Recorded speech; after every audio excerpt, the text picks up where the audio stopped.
السلام عليكم ورحمة الله وبركاته. طلاب تالتة ثانوي حبايبنا عاملين ايه؟ يا رب تكونوا دايما بخير.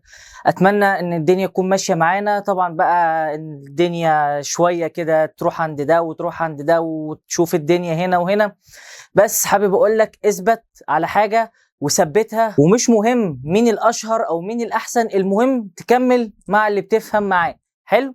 طيب عملنا ايه في الدروس اللي فاتت؟ اتمنى تكون ان احنا بقينا 100 فيها. عايزين نشد. تالتة ثانوي سنة محتاجة مجهود، محتاجة بدء، محتاجة عزيمة، ومحتاجة كل الحب والتقدير من الأهالي ومن كل الناس. دايما بندعمكم ودايما مهتمين بيكم، عشان كده لازم تحققوا رغبتكم وتجروا ورا حلمكم وتحققوه. وده هتحققه بفضل مين؟ بفضل ربنا سبحانه وتعالى الأول، ثم بفضل مجهودك، ثم بفضل مصادر مذاكرتك. نوع مصادر مذاكرتك شوية، هات من الكتاب ده وهات من الكتاب ده ولم، وهات من المدرس ده وهات أسئلة من هنا وهنا والوزارة وما إلى ذلك، وجمع وحل كله علشان ما يبقاش فيه فكرة أنت ما هرستهاش. طيب الدرس اللي فات احنا اتكلمنا عن ايه؟ ايوه اتكلمنا عن السيكشوال بايجاميتس، وعرفنا ايه الفرق ما بين الميل والفيميل والشكل والبروبرتيز والكاركترز والحاجات دي. تمام؟ طيب وقفنا عند ايه؟ وقفنا عند اللايف سايكل بتاعت ايه؟ بلازموديوم. ايه البلازموديوم دي؟ سمعت عنها؟ سمعت عنها، وانا عارف انك سمعت عنها. ايه هي بقى؟ للملاريا، بلازموديوم الملاريا هي اسمها كده. جميل؟ طيب ايه بقى بلازموديوم الملاريا دي؟ بلازموديوم الملاريا انت اكيد سمعت عنها ان هي بتبقى موجودة في المناطق الحارة تحت. طيب ليه موجودة في المناطق الحارة؟ هي البيئة بتاعتها المناطق الحارة تحت. طب ده معناه ان هي ما تجيش عندنا في شمال افريقيا؟ لا، ممكن تتنقل، هي عدوى ممكن تتنقل وممكن تتفشى. فعشان كده تخلي بالك واعرف ظروف التفشي بتاعها والاعراض، وربنا يحفظنا ويحفظ الجميع. نبدأ مع بلازموديوم الملاريا، وسم الله ويلا بينا.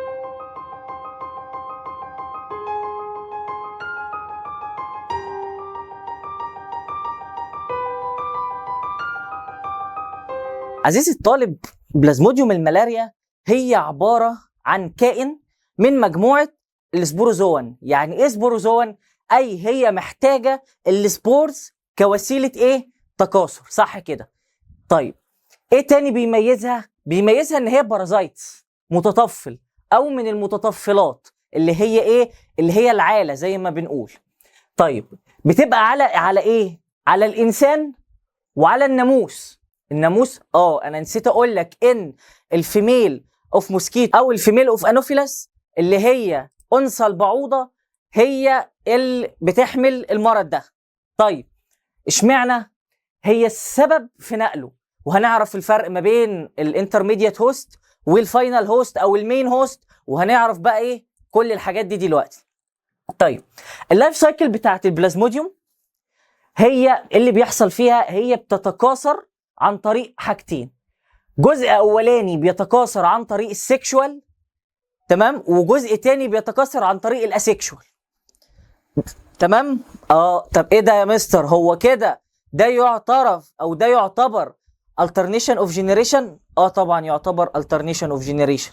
طبعا ليه؟ لان انت عندك جيل سكشوال في الموسكيتو وجيل اسكشوال في الموسكيتو بردك وفي الهيومن. خلي بالك من النقطة دي. طيب ايه المهم ان احنا نعرفه في دورة الحياة بتاعتها؟ بص، عندك اول حاجة لازم تكون عارفها ومهمة بالنسبة لنا، ان الجينيريشن عندك فيه سيكشوال بايجاميتس. ده بيحصل فين؟ في الموسكيتو او في الناموس. تمام؟ بعد كده في جيلين او في مرحلتين او تو سايكل للسبورز بتاعتها. بتعدي اول حاجة الاسيكشوال باي سبوروجوني، تمام؟ ده اول نوع في الموسكيتو، وخلي بالك من النقطه دي، وبواسطه السكيزوني في الهيومن. يبقى تبقى عارف ان هي سبوروجوني فين؟ في الموسكيتو، وسكيزوني في الهيومن. جميل؟ تمام. طيب هنا جه قال لك هنا كده، علم لك علامه صغننه كده، ده ديفينيشن. يعني ايه الباراسيتيزم؟ خليني اقول لك ان الباراسيتيزم هي عباره عن ايه؟ هي ريليشن بتوين ايه؟ تو اورجانيزم. جميل؟ واحد فيهم بيستفاد والتاني بيتضر. يعني العائل او اللي هو انا اعتبر عائل للملاريا، انا مضرور لايه؟ لان الملاريا بتتغذى عليا. طيب والملاريا لا، هي مستفيده، هي البنفيت بتاعها مني، فاهمين؟ علشان كده انا الهوست، انا دايما بيحصل لي دامج او بيحصل لي ايه، هم، تمام. لكن الكائن التاني هو بيستفيد، هو بيبني الجسم بتاعه وبيكون حياته عن طريق ايه؟ عن طريق النيوترونز والفود اللي بياخده مني انا كبني ادم. لكن هو يقدر يصنع غذائه بنفسه؟ لا. طب واحد يجي يسالني يقول لي مستر، طب ما احنا كده عوائل. اقول لك ازاي؟ تقول لي ما احنا ما بنعرفش نصنع غذائنا بنفسنا وبناكل على كائنات تانية. اديك بناكل، مش بنمسك كده وليكن البقرة ونقعد نمص في الدم بتاعها والأكل اللي هي بتاخده نبدأ ناخده ونتغذى عليه. لا، احنا بنتغذى عليها هي. إذا دي علاقة إيه؟ دي احنا كده بريديتور، فاهم؟ يعني احنا كده آكلات لحوم، بريديتور، مفترسين زي ما بنقول، فاهم؟ لكن الباراسيتيزم لا، أنا عايش جواه وهو مش شايفني، وبتغذى على الأكل اللي هو بياكله وببني جسمي من عن طريق تدمير جسمه. هو ده ايه؟ البارازايتس او المتطفل، تمام. الديفينيشن ده ممكن تتسال فيه، اللي هي ايه؟ الريليشنز between two organisms where one of them البارازايتس depend on the host building its body and continue its life by gaining its food completely while the other hermit by different hermit. طيب هل معنى ذلك ان كل البارازايتس او العوائل ضاره؟ لا، خليني اقول لك ان في علاقات تانية منهم البارازايتس. يعني خلينا في تطفل، في انواع من التطفل، في تطفل نافع، تمام. ده بيحصل في حاجه اسمها اللايكنز او عمليه اللايكنز او اللايكنز. اللايكنز ده هو عباره عن علاقه ما بين كائن وكائن. العلاقه دي عباره عن ايه؟ هي علاقه نافعه، الاثنين بيستفادوا، نفع واستنفع، واحد بيجمع الاكل والتاني يثبت النيتروجين. شكرا. في نوع تاني، النوع ده ما بيضركش ولكن بيتغذى عنك، هو بيتغذى عليك وما بينفعكش ولكن في نفس الوقت ما يضركش. النوع الثالث اللي هو البارازايتس، لا يا باشا، ده هيتغذى عليك وهيضرك ومش هينفعك، هو كده عافيه، هو بالنسبه له لا، انا بقى هفرض سيطرتي اهي، عافيه. حلو. طيب عندنا اللايف سايكل نصها في الموسكيتو ونصها في الهيومن. طب اقدر اقول ان انا ممكن اعملها في الموسكيتو بس؟ لا، ما تقدرش. طب اقدر اعملها في الهيومن بس؟ للاسف ما تقدرش. لو دخلت الهيومن وما جالهاش الموسكيتو التاني عشان ياخد الانفكشن دي، للاسف هيوقف الريبرودكشن وهيبقى الملاريا مش هتكمل. طيب ولو راحت للموسكيتو وما لقيتش انسان تقرصه او ما لقيتش كائن تقرصه عشان يبقى انترميديت هوست، هل معنى ذلك ان كده هي ماتت؟ للاسف هي ماتت، ما هي ما لقيتش حاجه تكمل نص اللايف سايكل بتاعتها. طيب خلينا نبدا باللايف سايكل. اول حاجه الفيميل بتاعت الانوفيلاس، تمام، تيجي طبعا الفيميل دي انفكتد باي ايه؟ باي بلازموديوم، تمام. تيجي تعمل بايتس باي الماوس بارت بتاعها، التايب بتاعه بيرسينج اند ساكينج، بيخرم ويمتص، تمام. ده بتاع ايه؟ بتاع الفيميل انوفيلاس، تمام، فيميل اوف انوفيلاس. جميل. تبدا تعمل بايتس وتبدا ان هي تغرس جوه الجسم ايه؟ جوه الجسم تغرس حاجه، كائنات دقيقه صغيره سبندل شيب، اسمها ايه؟ اسمها سبوروزويت، تمام، اسمها سبوروزويت. جميل. طيب يعني ايه سبندل شيب يا مستر؟ سبندل شيب اللي هو الشكل ده،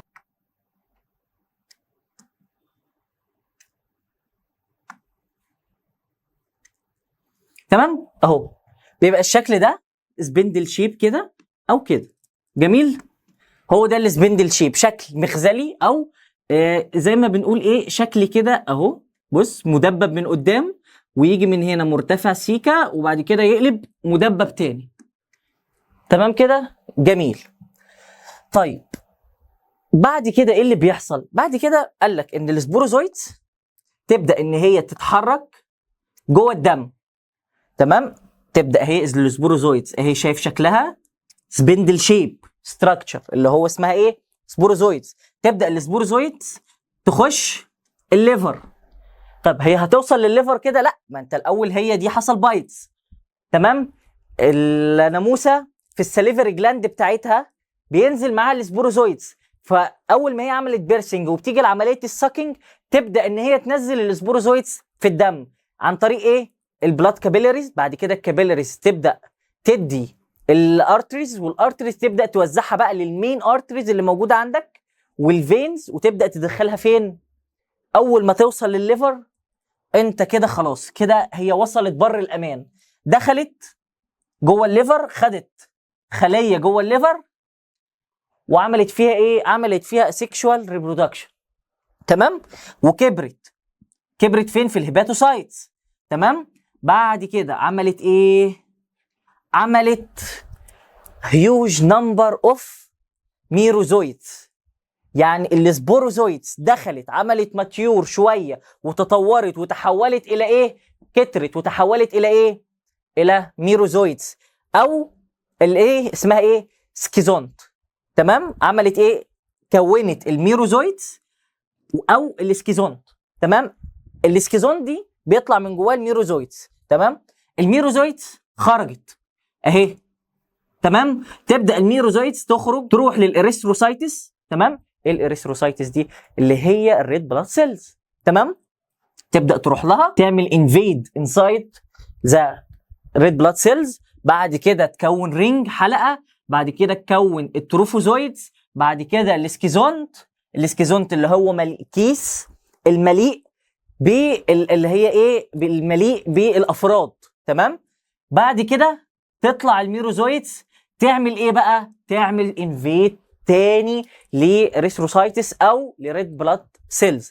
طيب بس كده؟ لا، اثناء ما الميروزويتس دي بيطلع معاها توكسينز المسؤوله عن ايه؟ المسؤوله عن ايوه السيمتومز، صح كده، مسؤوله عن السيمتومز او الاعراض او التدمير بتاع جسمك. هو ده اللي بيبدا يعمل عندك ايه؟ يبدا يعمل عندك السيمتومز زي ايه؟ زي الفيفر، زي الانيميا، الحاجات دي كلها، كل ده سيمتومز. تمام؟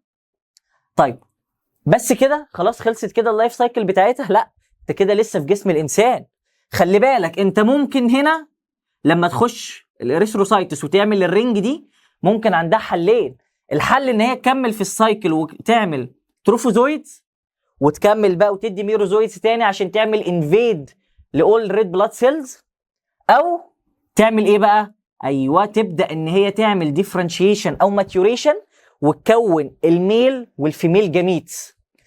وانس انها خلاص كونت الميل والفيميل، جت موسكيتو تاني، ناموسه مش عندها المرض بتاع الملاريا، not have a plasmodium. تمام؟ ما عندهاش بلازموديوم خالص، قرصتك عادي عشان تتغذى. تمام؟ طيب ازاي دي ما عندهاش ودي عندها؟ هقول لك، انت لا قدر الله اتقرصت، كنت في رحله في جنوب افريقيا واتقرصت، جيت مصر ظهرت عليك ايه؟ العدوى. بس وانت ظهرت عليك العدوى حصل ايه؟ ممكن ناموسه تيجي تقرصك، وارد. تمام؟ الناموسه قرصتك، اتنقلت لها هي العدوى، انت اللي عديت الناموسه بقى. لما جيت مصر عديت الناموسه، والناموسه دي تروح تقرص واحد وتكون اللايف سايكل دي، وهلم جره تفضل مكمله مكمله مكمله مكمله لحد ما تعمل ايه؟ الوباء ده. طيب نكمل النص التاني بقى بتاع اللايف سايكل فين؟ في الموسكيتو. تمام؟ دخلت الجاميتوسايتس، دخلت جوه. عندنا حاجه هنا مهمه، ده شكل الميل وده شكل الفيميل، بس احنا بقى في الكائنات دي ما بنسميش ميل وفيميل، امال بنسمي ايه؟ بنسمي الميل مايكرو جاميتس، الجاميتس الصغيره، وبنسمي الفيميل ماكرو جاميتس. مايكرو وماكرو. طب مايكرو اصغر من الماكرو، خلي بالك من النقطه دي، علشان دايما الميل اصغر من الفيميل. حتى في الهيومن عندك السبيرم اكبر ولا الاوفم اكبر؟ لا، الاوفم طبعا اكبر. تمام؟ سمعت حد بيقول سبيرم هي اللي اكبر؟ لا لا، ركز معايا في احلام عايزين نحققها، ركز. تمام؟ ادي مايكرو وادي ماكرو، الاثنين حصل ايه؟ فيرتلايزيشن، كونوا ايه؟ زيجوت. الله، الزيجوت اتكون، جميل، وانا حابب ان احنا نكون الزيجوت، جميل. بعد كده ايه اللي بيحصل؟ الزيجوت ده بيتحول لحاجه اسمها اوكنت. تمام؟ الاوكنت دي عباره عن ايه؟ هي الفيرتلايزد ايج، ولكن بتبقى ايه؟ مطايل عن الحركه، عندها قابليه للحركه. احنا عارفين ان الفيرتلايزد ايج ما بتتحركش. لا، في البلازموديوم الفيرتلايزد ايج اللي هي الاوكنت بتتحرك. طب بتتحرك تروح فين؟ تروح لوول اوف ستومك عند مين؟ الموسكيتو. ركز معايا. طب تروح ليه؟ علشان تعمل بنتريشن للوول ده وتبدا ان هي تعدي في جسمها، ما تبقاش فين؟ في الاستومك بس، تعدي في الجسم. اول ما الاوكنت دي تخرم او تعمل بنتريت للوول بتاع الاستومك، ايه اللي يحصل؟ تكون اوسيست. الاوسيست تمام. الاوسيست دي هي عباره عن كميات كبيره من الاماتيور سبوروزويتس. تمام. بعد كده يحصل ايه؟ يحصل السبوروزويتس بقى ماتيوريشن، تبدا يحصل لها ريليس فين؟ في البلاد بتاع الموسكيتو. كده الموسكيتو دي بقت ايه؟ بقت انفكتد، مصابه. تمام. ويبدا ان السبوروزويتس تروح للساليفري جلاند للموسكيتو، فتقرصك فتتصاب وتعمل السايكل دي من اول وجديد. جميل. احنا قلنا اول خطوتين دول قريناهم سوا، نقرا الباقي. قال لك الميروزويدز بتروح تو انفكت الريد بلاد سيلز، قلناها، وبتبدا فترات او بتعمل عمليات الاسيكشوال سايكل جوه الايه؟ جوه الاريثروسايتس او الريد بلاد سيلز. بعد كده الميروزويد بيحصل لها ريليز كل يومين. تمام. بعد كده واثناء الريليز ده بيبدا ريليز بردك لتوكسينز اللي هي مسؤوله عن ايه؟ عن السيمتومز زي الفيفر والهيفي سويتنج. تمام. اخر حاجه ان الميروزويدز بتتحول جوه الريد بلاد سيلز. تمام. تتحول لايه؟ ممكن تتحول للجميتس. الجميتس دي اللي تروح للموسكيتو، تبدا يحصل السكشوال ريبرودكشن في الموسكيتو، ويعمل ايه؟ ويعمل السايكل بقى التاني، ويبدا يعمل انفكت للهيومن من اول وجديد. طيب خلينا اسالكم كده كام سؤال مهمين وهتتسالوا فيهم. السؤال الاول، الاسكشوال ريبرودكشن حصل فين؟ في الهيومن ولا الموسكيتو؟ الاسكشوال. في ناس قالت اللي هي الموسكيتو، في ناس قالت الهيومن. طيب جميل. هو في الاثنين. ازاي يا مستر؟ هو انا مش قلت لك هنا ده كله اسكشوال؟ حلو. وهنا في جزء اسكشوال اللي هو الجزء الاخير ده الاوكنت. تمام. اللي هو الاوكنت والاوسايتس، كل ده اسكشوال. تمام. لكن الجزء ده سيكشوال. طب ليه؟ عشان قلنا ان في الجميت المايكرو والماكرو، صح كده؟ طيب لما اقول لك ان الكائن حصل او فين في دورة الحياة دي is completely asexual او asexual only. asexual only في انهي؟ في الهيومن ولا الموسكيتو؟ لا، في الهيومن. صباح الفل. ليه؟ لان الموسكيتو بيحصل فيها ايه؟ سيكشوال واسيكشوال. طيب هقول لك فين يحصل السيكشوال؟ ما قلتش اونلي. طب ليه؟ لان هنا اصلا في الهيومن ما عندوش سيكشوال، السيكشوال في الموسكيتو بس. ركز لان دي اسئله هتتسال فيها. طيب السؤال الثاني، النيمز اوف ميل اند فيميل جاميتس اوف انوفيلس اسمهم ايه؟ ايوه، الماكرو والمايكرو، صح كده. طيب ايه الانفكتيف ستيج بتاعه الهيومن؟ ايوه، الانفكتيف ستيج اللي هي الكائن بيبدا يعدي الهيومن او يعمل له انفكت في انهي ستيج؟ صح، السبوروزويدز. صح، ان السبوروزويدز هو اللي بيعمل ايه؟ يبدا هو ده الانفكتيف ستيج او الطور المعدي او المرحله اللي بتعدي بيها الانسان. طيب ايه الانفكتيف ستيج بتاع الفيميل انوفيلاس؟ ها صح، الجاميتوسايتس ستيج، هي دي اللي تعدي بيها الانوفيلاس. صح، انت كده دماغك شغاله معايا. طيب خلينا كده بقى نشغل فيديو ويشرح لك الموضوع، عشان احنا شرحنا نظري، لا نشرح الموضوع عملي وتشوف اول ما الموسكيتو تعمل لك بايت لحد ما انت تعمل انفكت لنيو موسكيتو. بس انا عندي سؤال، هي ليه اصلا الموسكيتو بتتغذى على الدم؟ ليه ما مثلا ما بتتغذاش على اي حاجه تانية؟ حقيقه الموضوع ده مقسوم نصين. الميل بتاع الموسكيتو ده راجل طيب طبعا زي عادة الرجاله، طيبين ما بيعملوش مشاكل في حالهم، قاعدين ما بيعملوش اي حاجه، كافيين خيرهم شرهم. طيب ليه انا قلت عليهم طيبين؟ لان هو ما بيعملش بيرسينج لاي هيومن او دونت فيد اون بلاد، ما بيعملش بايت لاي هيومن نهائي. طب بيتغذى على ايه؟ بيتغذى على الفلاور نيكتر، رحيق الازهار. بجد؟ والله عنده الماوس بارت بتاعه ساكينج بس، ما عندوش بيرسينج وساكينج زي الفيميل. الفيميل بس هي اس المشاكل اللي هي بتعمل ايه؟ تعمل بنتريت وفيد اون بلاد. طيب ليه؟ من مزاجها ليه مثلا ما بتتغذاش على ايه؟ على الفلاور نيكتر مثلا. هقول لك انا ليه. هي بتبقى محتاجه ان هي تعمل وورمنج للايجز بتاعها. فاهم حاجه؟ في جزء بيتغذى وجزء بيحب ان هو يدفي البويضات اللي جوه. احنا طبعا عارفين ان هي بتعمل ايه؟ سيكشوال ريبرودكشن. سيبك بقى بعيد عن البلازموديوم، انا بتكلم على الموسكيتو. بتعمل سيكشوال عادي، تمام، وبتعمل ايجز. طيب ما هي الايجز ده بيبقى جواها، فعايزه تدفيه لحد ما يحصل له ماتيوريشن. فهي طبعا ما عندهاش خاصيه انها تدفي جسمها، فتبدا تاخد منك الدم الدافي وتبدا ايه؟ ايوه الله ينور عليك، تبدا تدفي بيه البويضات بتاعتها او البيض، الفيرتلايزد ايجز بتاعتها، علشان تنتج افراج جديده. طيب الموضوع ده بيكتر في الشتاء اكتر كان عندنا احنا في مصر. طب في البيئات الحاره لا، في البيئات الحاره هي بتتغذى بقى خلاص، هو التغذيه بتاعتها وبتاعت الايجز والتدفئه وكل حاجه عن طريق ايه؟ عن طريق الهيومن. تمام. طيب نشوف الفيديو ونشرحه ايه خطوه خطوه. ادي الموسكيتو اهي، جت عملت بيرسنج وساكينج، عملت لك قرصه زي ما بنقول وبنهرش، دخلت السبوروزويدز جوه. ادي السبوروزويدز اهي، بدات تخش في البلاك كابيلاري، بدات تخش في الارتريز والفينز. تمام. وصلت فين؟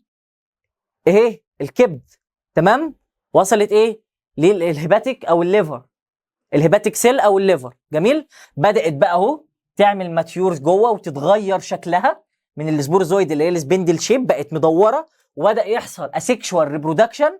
كونت عدد كبير من الايه بقى هنا؟ ايوه من الميروزويدز. بدات الميروزويدز تطلع في الدم تاني، تعمل انفكت او انفيد لايه؟ للاريثروسايتس او خلايا الدم الحمراء، الريد بلاد سيلز. جميل. تبدا جواها تعمل الرينج او الحلقه، وبعد كده تعمل ايه؟ ايوه تبدا تتكاثر جواها وتكون ايه بقى؟ اللي هي ايه؟ سكيزونت. تمام. وبعد كده يحصل ريليز للميروزويدز، وبعد كده الميروزويدز تبدا تخش لخليه تانية وتنقسم المره دي لميل وفيميل. حلو كده؟ جميل. جت ناموسه تانية موسكيتو، مش عندها العدوى، قرصتك، دخلت بقى فين بقى؟ دخل الجاميتو سايتس او الجاميتس ستيج. تمام. الجاميتو ستيج او الجاميتو سايتس ستيج. دخلت بقى الجاميتس، دخلت عندها في خلايا الدم بتاعت المعده الايه؟ الجاميتس مايكرو وماكرو. تمام. حصل ايه بقى هنا؟ حصل ماتيوريشن للجاميتو سايتس، بقت ميل وفيميل، مايكرو وماكرو. تمام. طبعا هو مش شكلهم كده، بس ده توضيحا للشكل عشان اقربها لك ايه؟ للهيومن شويه. جميل. بدات تكبر، كونت ايه بقى هنا؟ ايوه الاوكنت. تمام. الاوكنت اللي هي الفيرتلايزد ايج المطايل او المتحركه، تبدا تخرج من جدار المعده وتعمل ايه؟ ايوه تعمل الكيس بتاع البيض اللي هو الاوسايتس. تمام. وتنطلق السبوروزويدز في السليفري جلاند، فلما الناموسه تقرصك يدخل السبوروزويدز جوه تاني، ونرجع نقفل نفس السايكل بتاعتنا. اذا هي السايكل مقسومه 10 مناطق. اول حاجه الانفكت بتاعك انت، تاني حاجه الانفكت للليفر، بعد كده الانفكت للريثروسايتس، بعد كده الريليز للانفكت بتاعت ايوه الموسكيتو، بعد كده الموسكيتو يبدا انفكت للسيلز بتاعتها بتاعت الايه؟ ايوه بالظبط، اللي بتاعت الاستومك بتاعتها، ويبدا ان يحصل تكوين الاوكنت، يتعمل بنتريشن، تخرج من المعده تقرب للسليفري جلاند، تبدا تعمل ريليز للسبوروزويدز تاني اللي هي بدورها تدخل للانسان، و continuing of this cycle ما بتنتهيش. يقول لك ايه؟ it never end to the end. يعني ايه؟ عمرها ما هتنتهي بالنهايه، لان نهايتها بدايه جديده. فاهم؟ هي دي ايه؟ السايكل اللي احنا بنتكلم عليه. طيب الميل انوفيلاس زي ما قلنا ان هو ما بيتغذاش على ايه؟ على البلاد خالص، بيتغذى على الفلاور نيكتر. تمام. بص بقى، عندك الجاميتوسايتس هنا. الجاميتوسايتس ده طبعا هي في الهيومن، انفكتد هيومن، تبدا تعمل انفكت وتعمل ماتيوريشن جوه ايه؟ الفيميل انوفيلس. تمام. طبعا احنا خلاص حرقنا الاسئله دي اللي هي ايه؟ الانفكتيف فيز بتاعت الهيومن سبوروزويتس، والانفكتيف فيز بتاعت الانوفيلس اللي هي ايه؟ الجاميتوسايتس. والسكشوال ريبرودكشن بيحصل فين؟ في الانوفيلس موسكيتو. وحرقنا الاسئله، وادي شكل تاني لللايف سايكل، كله نفس الفكره، لايف سايكل ما بتخلص. نيجي بقى للجدول اللذيذ بتاعنا ده، عباره عن ايه؟ عباره عن اسم المراحل او الفيسز نيم، والسايت والواي. تمام. اوف ايه؟ اوف فورميشن. تمام. طيب هنا عندك النيم فيز السبوروزويتس موجوده فين بقى؟ السايت السبوروزويتس موجوده فين؟ ركز معايا. ايوه، في الليفر. تمام. هي دخلت الليفر، اذا السبوروزويت موجوده فين؟ في الليفر. وفين تاني؟ في السليفري جلاند. تمام. اهو في الموسكيتو موجوده فين؟ في السليفري جلاند. جميل كده، حلو. بعد كده الميروزويتس. الميروزويتس فين؟ لا، دي موجوده في الليفر بس، وفي بعض الريد بلاد سيلز. مفيش ميروزويتس جوه ايه؟ ايوه، جوه الموسكيتو نهائي. طبعا وده لسه اسيكشوال ريبرودكشن باي ايه؟ سكيزوني. تمام. اسيكشوال ريبرودكشن. بعد كده الاماتيور جاميتوسايتس. طالما قال لك اماتيور، اماتيور يعني غير ناضج، يبقى فين؟ في الريد بلاد سيلز. جميل. ده طبعا تحويل الميروزويتس لايه؟ جوه الريد بلاد سيلز اتحولت الميروزويتس للجاميتوسايتس. طيب الزيجوت، او خلي بالك ممكن يقول لك زيجوت او ايه؟ او الفيميل والميل جاميتس. طب يا مستر، طب ما هي اللي فوق اللي هي الماتيور. لا لا لا لا، مش هي. ليه بقى؟ علشان احنا بيحصل ديفرنشيشن للميل والفيميل فين؟ صح كده، بيحصل الديفرنشيشن جوه الموسكيتو. يبقى لما يقول لك الميل او الفيميل او الزيجوت موجودين فين؟ جوه الموسكيتو. تمام. حلو جدا. الايه؟ الاوكنت ده فين بقى؟ خلاص ده فين؟ في الموسكيتو. ده بيعمل بنتريت. الاوكنت اللي هي البويضه المتحركه بتعمل بنتريت للاستومك وول. واخر حاجه الاوسايتس.